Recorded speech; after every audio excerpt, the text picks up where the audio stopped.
এটা যদি আমার সেভিংস হয় তাহলে এটা হলো আমার মাউন্ট এভারেস্টের cost. How M I gonna manage that? Honestly I don't know, but I am sure that I will manage ইট। কিন্তু কেমনে? Hair is how. ধরি এটা হলাম আমি, আর এগুলো হলো আমার 10জন ফ্রেন্ড। আমার আইডিয়া হলো আমরা মসজিদ, মন্দির, বাজারে প্রতিদিন ভিক্ষা করব।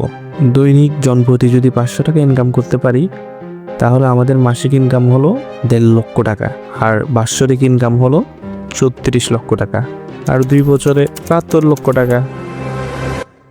জোকস অ্যাপার্ট, অনেস্টলি আমি জানি না কিভাবে, কখন, কেমন করে, বাট এই যে কয়েকদিন আগে একজন বাংলাদেশ থেকে মাউন্ট এভারেস্ট গেল, তারা কিন্তু সবাই আমার মতো একা স্টার্ট করেছিল।